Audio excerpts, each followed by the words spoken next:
Welcome back to On the Same Page. We are on Daf Ayin Vav Amud Beis, 76b of Maseches Kiddushin. We're starting 3 lines down, where the Gemara says, Amar Rav Yehuda Marav, Rav Yehuda said in the name of Rav, Zu Divrei Rabbi Meir. This Mishnah, which we learned in the last Amud, is the opinion of Rabbi Meir. Aval Chachamim Omrim, but the Chachamim say, Kol Mishpachos Becheskas Kashrus Hein Omdos. All families are becheskas kashrus. There's an assumption of that they're kosher, that there's nothing wrong with the lineage, and you don't have to investigate. So, what's the Mishnah that we learned last week? So, the Mishnah had said that if a Kohen, the way Tosfos understood, at least if a Kohen is going to marry, is getting married, so he has to look into the lineage of the girl.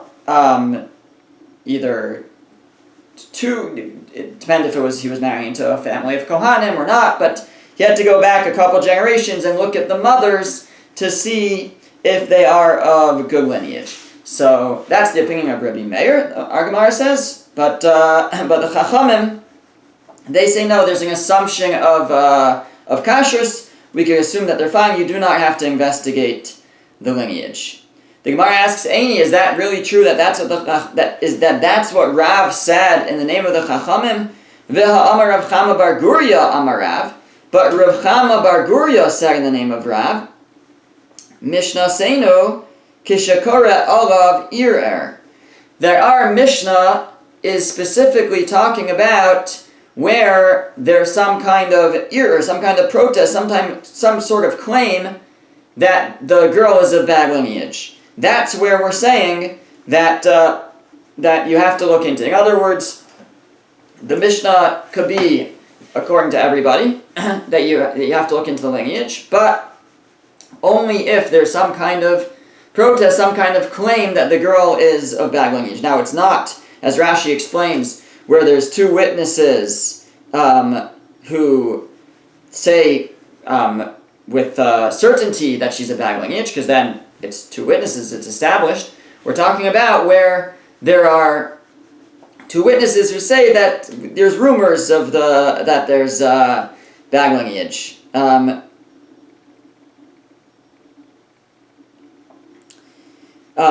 we would look into it, and that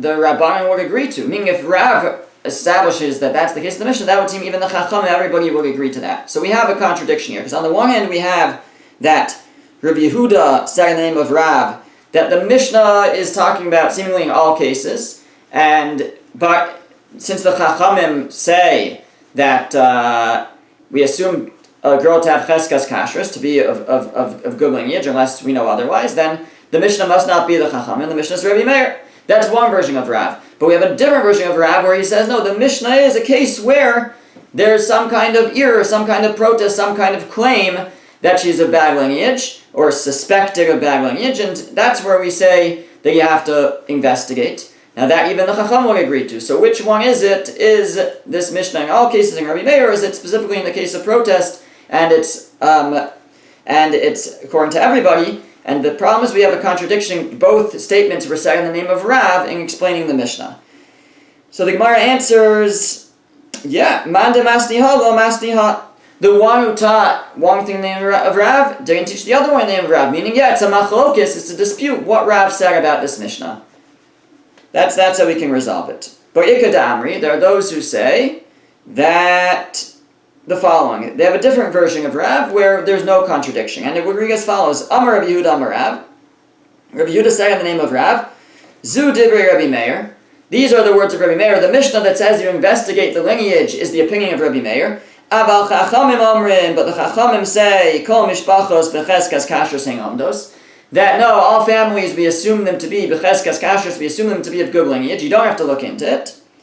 And on that, Amar Rav Chama bar Gurya Amar Rav, that's where Rav Chama bar Gurya said in the name of Rav, but in Korah Olav Irer, if there's some kind of protest, Tzarech Livdok Acharah, then you would have to examine her lineage. In other words, this version, he's not explaining that that's the case of the Mishnah, he's adding something on to what Rav said. Rav said, the Chachamim say you don't have to look into the lineage, But we have an additional statement from Rav that, but if there's a protest, sometimes some type of rumor or claim that she's of bad lineage, then they would have to look into it. And then there's no contradiction. There's one explanation in the Mishnah, and then another statement that elaborates on it. Okay, so now we're going to quote different snippets from the Mishnah and explain them. So the Mishnah said, "Ein botking mizbeach u'lamala."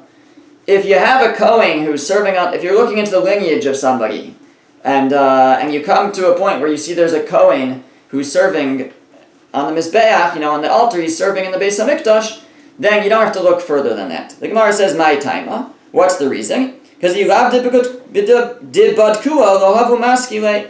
Had they not looked into him, they wouldn't have let him serve in the Beis HaMikdash. So once you know that he's valid to serve in the Beis HaMikdash, you know that he comes from good lineage, and you don't have to look into his mother, or right, like you would otherwise.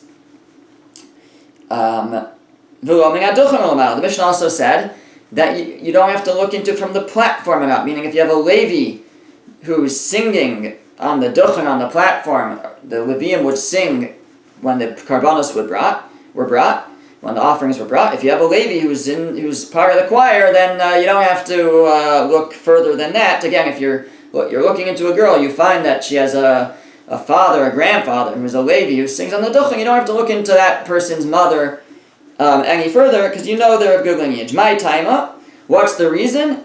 De Amar Mar, because the master said, Shesham hayu yoshvim miyachse kuno miyachse levia, because there, on the duchen, on the platform would sit those who had good yichus of kahuna, of kohenship, and of Levia, and of Levite families. Shamha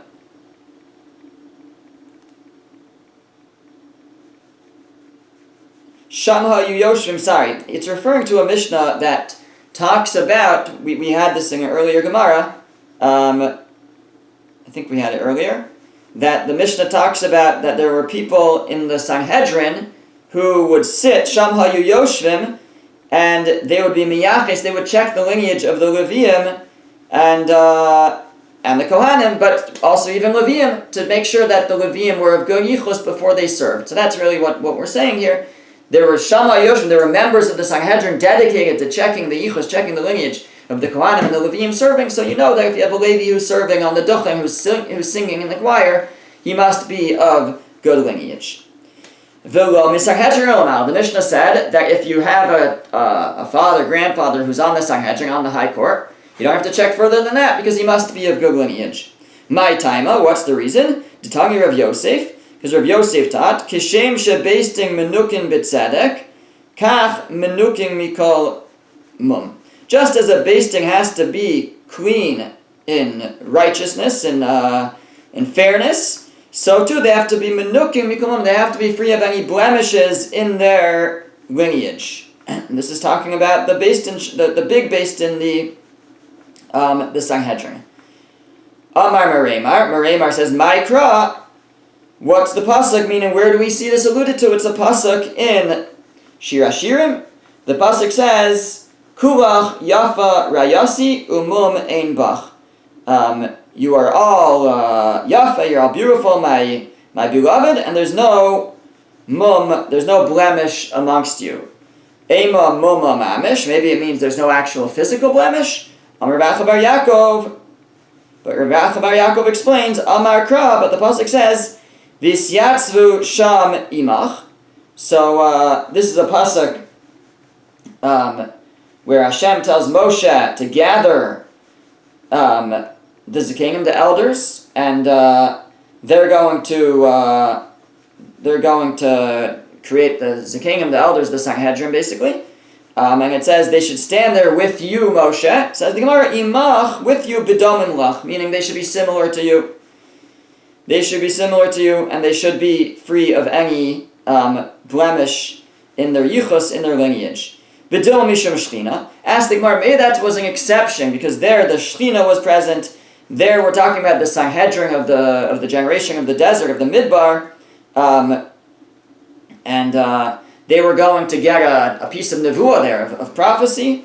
So maybe there was a higher expectation. Maybe there we had to make sure they have good yichus. But maybe in other generations it's not required for the Sanhedrin. So Amar Rav Nachman Amar Kra. So Rav Nachman says there's another pasuk. Pasuk says that when Yisro gives the advice to Moshe to create a court system and to create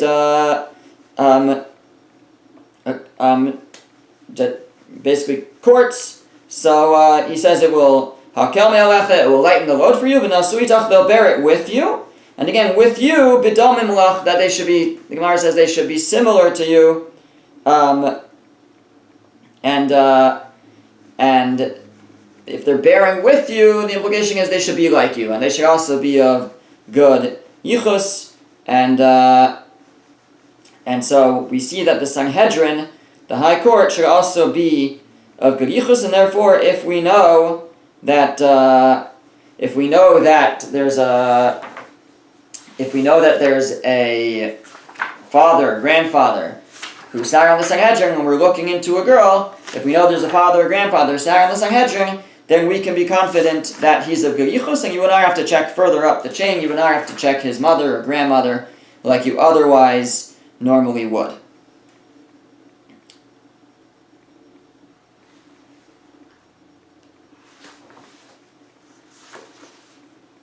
Okay.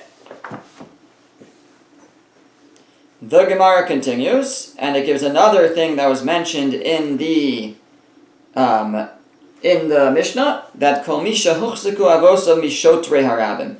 Whoever's fathers were established as public officers, so then you could assume that they were of good yichus, and you don't have to check further up than that. What is this Shotrei Harabim exactly? The Gemara, we're going to see, is going to understand it as judges. So this implies, though, that you can't have a judge who's a puzzle, like a mamzer, because if you know that the person was the father, the grandfather was a judge, was Shotrei Harabim, was a public officer, then you can know that he was of good yichus. Are we saying that you can't have a judge who's a bad yichus, who's like a mamzer? Viraminu, we have a contradiction. Hakol ksheir miladon dingei mamanos. Everyone is kosher to be a judge for mammons. Again, you have to be qualified, but for money matters, as long as you're qualified, we don't care about your lineage. But not everybody could judge capital matters, but when it comes to money matters, everyone can judge. But being on God, we ask about that, what do we mean, everyone? Who's everyone? Amar Rav Yehuda, we suye mamzer. Rav Yehuda says it's to include even a mamzer. Even a mamzer could be a judge.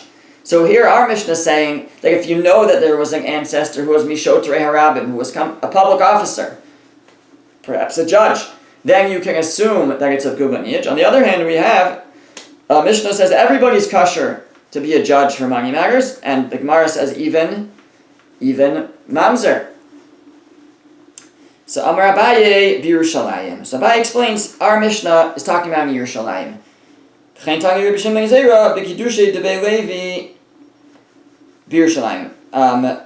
Shimon Bar Zera at the Kiddushin de Levi, I guess a wedding or something of the Levi family. He said this at some point. He also said it was B'Yerushalayim, meaning there was a certain stringency in Yerushalayim to only have judges who were of good yichus. So when our Mishnah says that as long as you know that there was an ancestor who was Mishotrei Harabim, who was a public officer or a judge, you don't have to go higher than that, you know he's of good lineage, that's in Yerushalayim where there was a stringency to only allow judges of good lineage.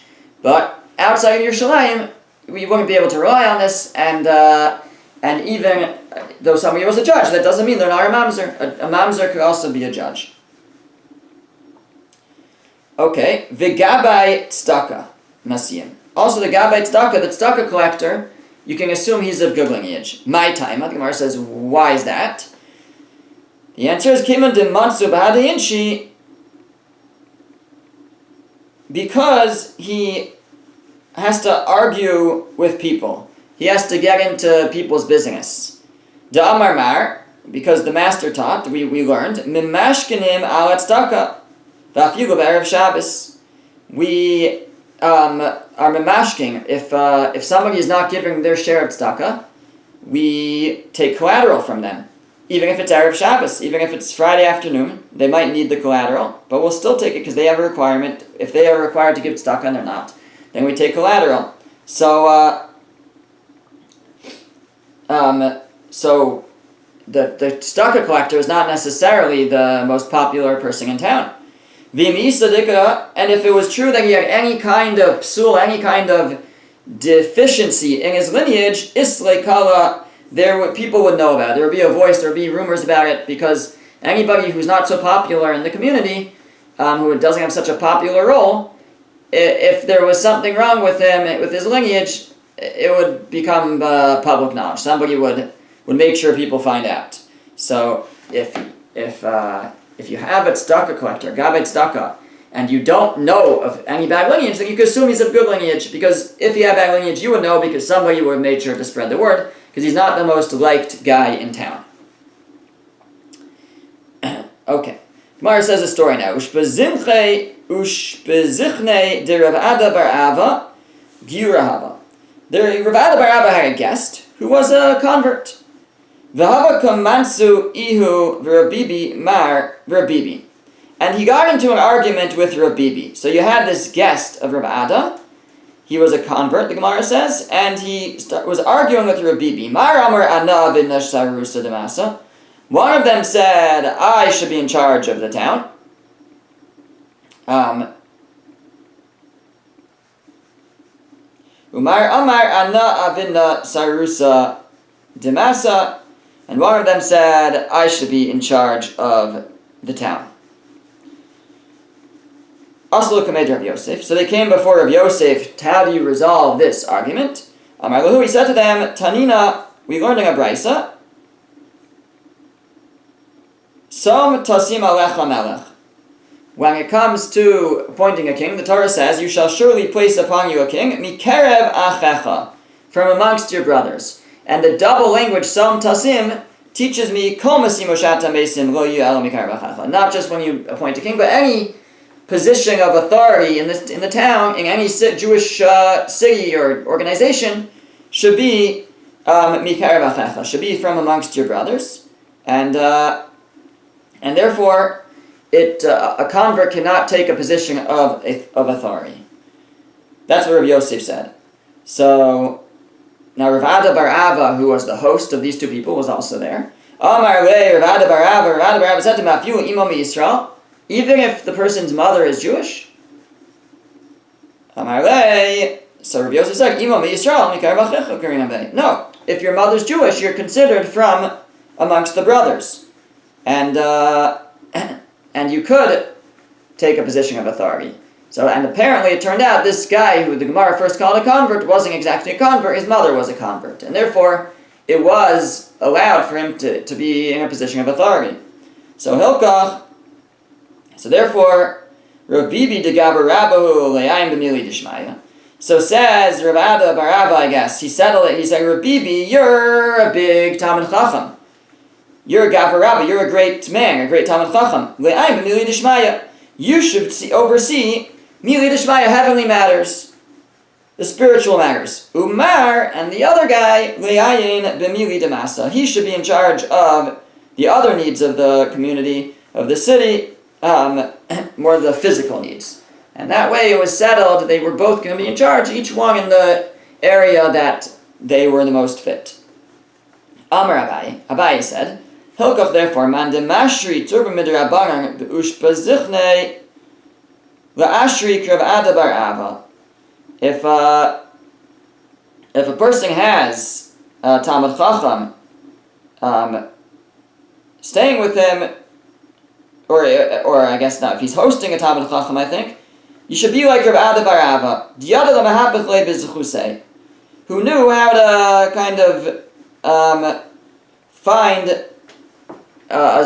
a merit for that Talmid Chacham. In other words, he advocated really for both of them in this case. It's good to stay by someone who can advocate for you. In this case, Rav Ada bar Ava advocated really for both of them that they could each get something substantial, something good, in terms of what they would be overseeing. Okay, the Gemara says, Rabbi Zera mitapel behu. Rabbi Zera would be metapel, he would engage, I think, with converts, yet to give them honor and to put them in positions of power. Rabbi Baravu metapel behu. And Rabbi Baravu also. So apparently there were opinions that allow for a convert to have a position of authority. But then the Gemara says, but b'ma'arava, in the west, meaning Eretz Yisrael, it wasn't like that. Afilu reish kuri lo mukmi minayu. They wouldn't even put them in charge of measuring a kur, a produce or something, a position of authority. Even in business, they wouldn't put them in. This is a place in Babel. They wouldn't even put them in charge of irrigating the fields. Again, some kind of position of authority.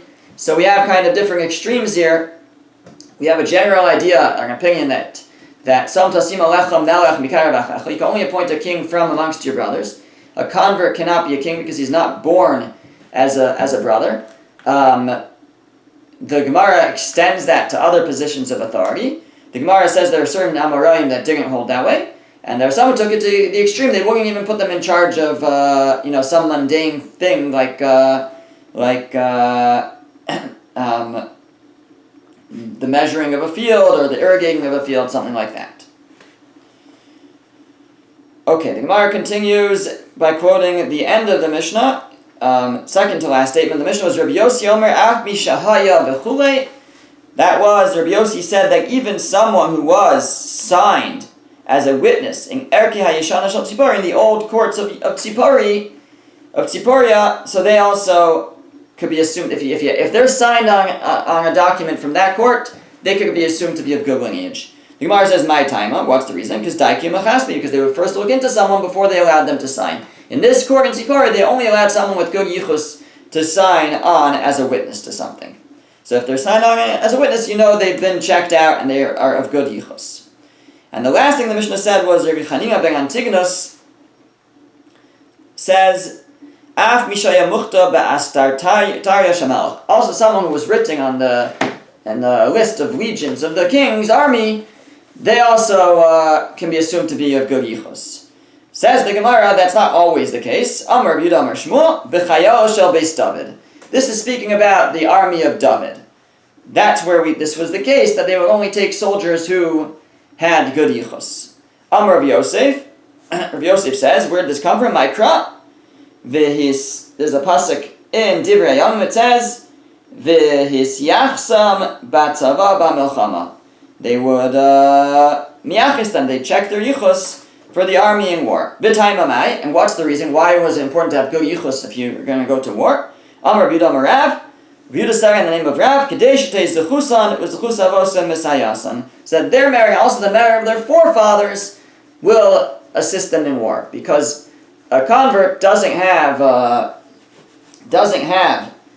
the merit of their forefathers. Or I guess, actually I'm not sure if we're the truth is,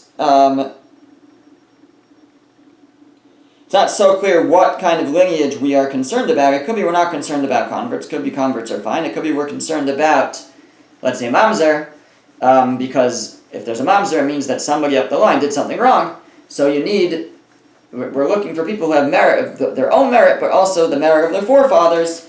And if there was a puzzle marriage up the line, then we don't have that merit. Therefore, in the army, they only looked for people who were of good lineage. The Gemara asks, "V'leikat sala ka'amoni." But what about we have in amongst the David's warriors, the pasuk talks about this guy Sala ka'amoni. Sounds like he was an Ammonite. So I guess right, we are talking about even converts being a problem. We don't want converts in the army because they don't have the merit of their forefathers. So the Gemara asks, so what about Salak HaAmoni? He's an Ammonite. Ma'alav Dasi Me'amon, doesn't that mean he came from Ammon and he was a convert, and yet he was still in David's army? He was a warrior for David. No, Diyasib Ammon. He was living in Ammon. That's why he calls him the Ammoni, but not because he actually came from Ammon. The Gemara asks, Uriah HaChiti. What about Uriah HaChiti? Ma'alav Dasi Me'ches. Isn't he from Ches? Which is people who converted. No, Diyasib B'Ches. Diyasib B'Ches. No, it means he lived in Ches, and but he was not a convert. But what about Itai Hagiti? He was from Gas. Now you might say, no, Itai Hagiti, he's not, he was Jewish originally. He's not a convert, but he came from Gas. So the Gemara says that can't be, because Rav Nachman said that Ite Agiti ba ubatla, that this Rashi explains refers to Gemara in Avodah Zarah, where it says that Ite Agiti, who had previously been involved in idolatry, came and nullified the idols of a certain place, but it was specifically because he was involved in idols. So the implication of that Gemara is that he was, in fact, a convert. Ve'odim furthermore, Amar Yehuda Amarav, Arameos Yegadim Hayu Lo David, V'kum B'nei Yifas Toar Hayu. The Gemara says that David had 400 children, and they were all the children of B'nei Yifas Toar. Yifas Toar literally means like beautiful. It refers to what we read about in the beginning of Parashas Kiseitze, that if that female captives of war can be taken and converted and married. So David had amongst his he had 400 children from these women who converted. V'kulam mistaprim komi. They all cut their hair in a certain fashion. Umegadlim bloris, and they grew in a certain fashion. Very beautiful, apparently. V'kulam yoshvim b'kronios shalzav, and they all sat in gold chariots. V'yimahalche b'rashei agaisos, and they would go at the front of the army. V'heinein ba'alei agropish shal beis David. They were the strong men of the house of David. So here you have the children of Yifas Toar, the children of captives, of converts, and they are in the army of David. And so you see, even in the army, you have people who don't have perfect yichus. So the Gemara says, no, alma. They weren't really in the army. They just went to scare the enemy, but they weren't actually in the army. Therefore, they didn't need as much merit. Meaning, if they were going to fight, it would be a problem because they won't have the merit of their forefathers. But they weren't going to fight; they were just going to scare the enemy, and therefore, it was okay. Even though they didn't have good yichus, their mothers were, from other nations. But they still, and therefore, their ancestors, their mothers may have been of getting a Yifas Toar question, but the issue is they don't have the zechus of their ancestors, but it's okay because they weren't going to fight. But if they were going to fight, then they would have had good yichus. That's what the Mishnah is talking about when it says, when Chanina ben Natimna says that if one is written on the list of the king's army, they're okay. He means the army of David because they always looked into the yichus. And these people who seem to be exceptions to that rule, they weren't actually part of the army. They were just part of scaring the enemy before the battle began.